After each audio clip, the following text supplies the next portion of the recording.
Vamos lá, galera. Boa noite a todos.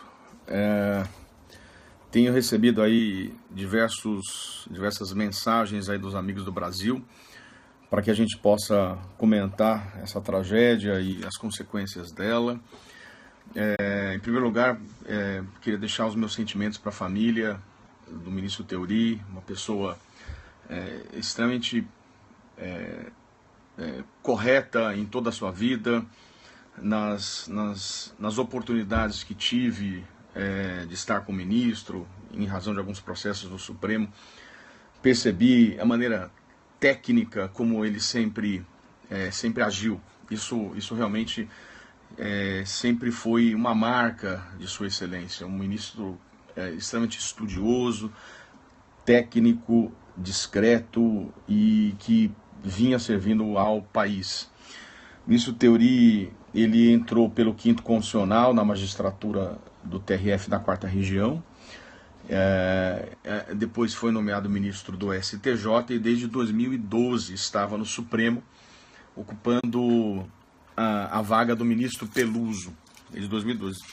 Grandes decisões foram capitaneadas pelo ministro Theory, grandes decisões. Me lembro aqui a questão do efeito da coisa julgada em processo coletivo, os efeitos da declaração de inconstitucionalidade em processo coletivo, em ADI, que não atingia a coisa julgada. A questão que a gente comentou hoje o dia todo, que eu venho estudando aí na atualização do livro, a questão da execução provisória da pena. O ministro Theory, que foi o relator do habeas corpus 126.292, que provocou uma alteração de uma jurisprudência de 2009. Então, eu queria, como muitos estão pedindo, realmente trazer algumas observações que me preocupam muito. E especialmente porque o ministro Theory era o relator da Lava Jato. E por que era o relator? Porque foi distribuído livremente um processo da Lava Jato, ele se tornou prevento. Então, toda a condução da Lava Jato estava em suas mãos e estava para ser homologada uma delação premiada da Odebrecht, agora em fevereiro, com uma perspectiva de 200 nomes envolvidos, é o que se diz na imprensa, 200 políticos envolvidos. E por isso que me preocupa. Eu rapidamente vou lembrar como é o processo de nomeação de ministros do Supremo e vou lembrar que o artigo 101 da Constituição diz que o ministro do Supremo ele é escolhido pelo presidente da República e o nome dessa pessoa que é escolhida pelo presidente tem que ser sabatinado pelo Senado Federal. O que é extremamente importante a gente anotar é que quando se fala na atuação do Senado, estou até com a Constituição em mãos, no artigo 52, inciso 3, a linha A, ali se diz que é papel do Senado aprovar por voto secreto o nome do ministro escolhido para a vaga no Supremo. Então, essa é uma questão extremamente importante, porque o ministro do Supremo, o nome tem que ser aprovado pelo Senado Federal. E esta votação para o Senado Federal, ela se dá por voto fechado. Ninguém vai saber quem votou e como votou. O quórum é da maioria absoluta dos 81 senadores, portanto, 41 tem que se manifestar pela aprovação do ministro nomeado, mas não se sabe como votam. Por que não se sabe como votam? Porque o voto é fechado. Eu deixo aqui a minha crítica a esta regra da Constituição, porque acho que toda manifestação parlamentar deveria ser por voto aberto. Entendo que toda manifestação do parlamento teria que ser por voto aberto. A tal PEC do voto aberto, a emenda 76, foi extremamente tímida. Ela realmente trouxe algumas regras novas de voto aberto, mas foi tímida, porque na minha visão, toda manifestação parlamentar, mesmo a aprovação de um nome, a sabatina de um ministro, teria que ser por voto aberto. É como eu penso.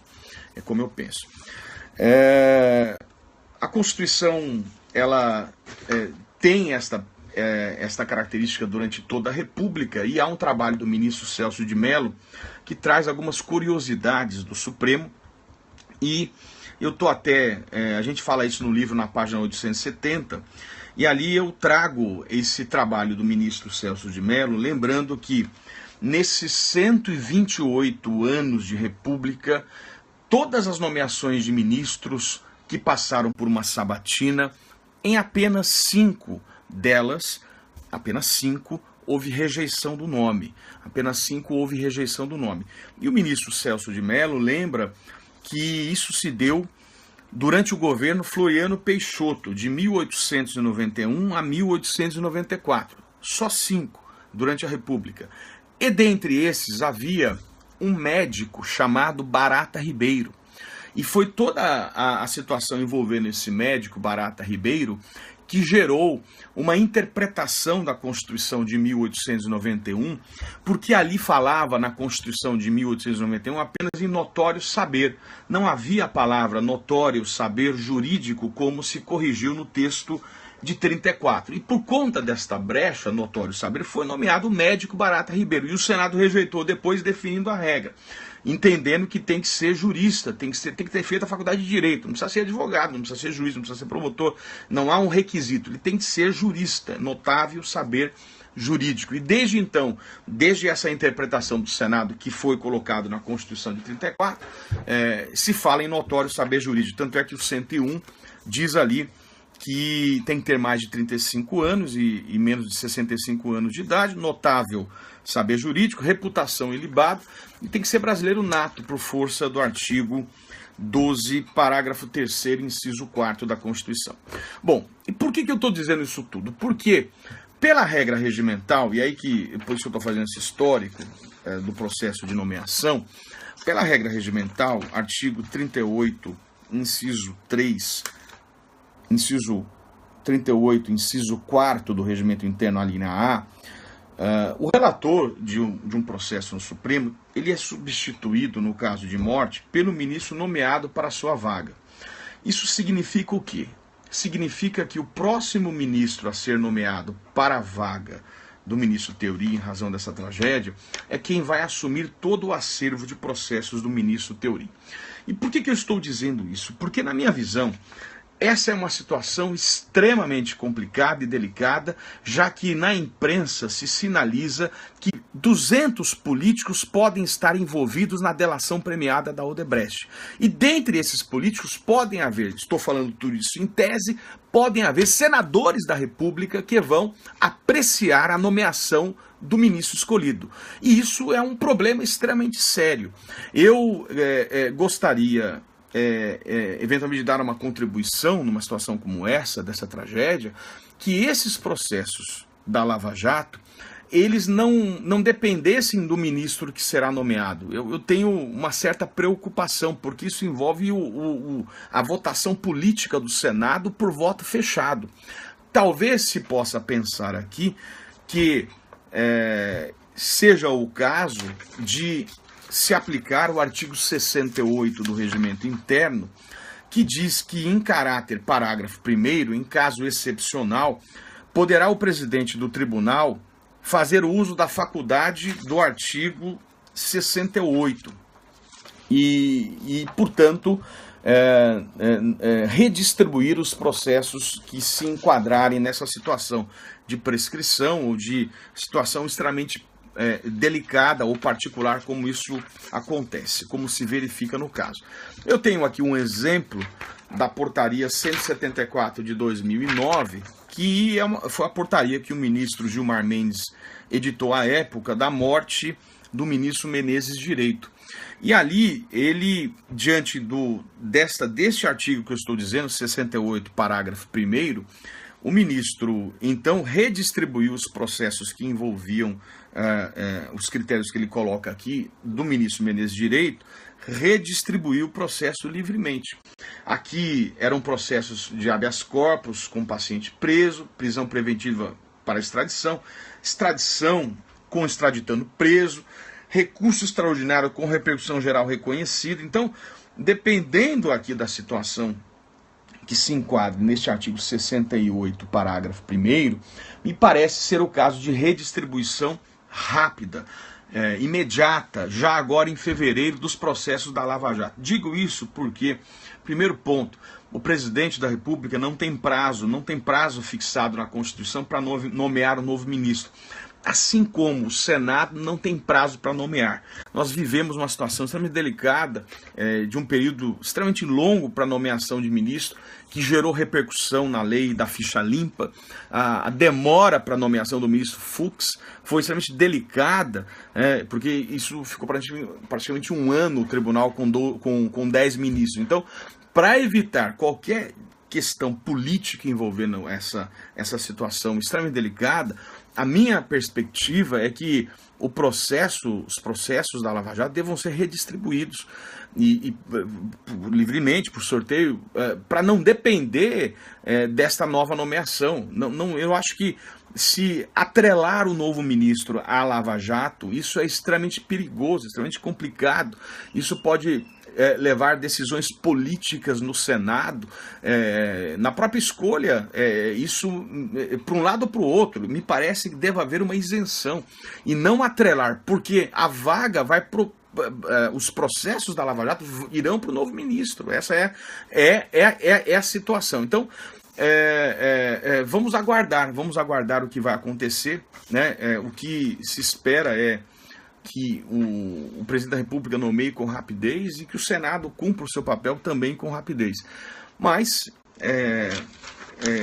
talvez fosse o caso aí para que a nomeação não fosse uma nomeação direcionada, política, seja para um lado ou por outro. O que eu estou dizendo com a delação da Odebrecht, 200 políticos estão nesta lista. E nesta lista, certamente existem pessoas que possam estar hoje no Senado Federal. Isso tudo em tese se fala na imprensa. E isso é extremamente complicado, né? Essa situação que se vislumbra. Então, fica aqui os meus comentários, né, sobre essa situação extremamente delicada. Eu não vou estar alongando muito essa nossa conversa. Eu praticamente não vi o que aconteceu aqui, vocês comentaram no Periscope, porque eu estava concentrado na minha explicação. Eu simplesmente vim para dar uma opinião sobre a situação e para deixar os meus sentimentos para a família do ministro. Eu queria terminar essa nossa conversa com uma frase do juiz Sérgio Moro, que me parece ser uma frase extremamente interessante.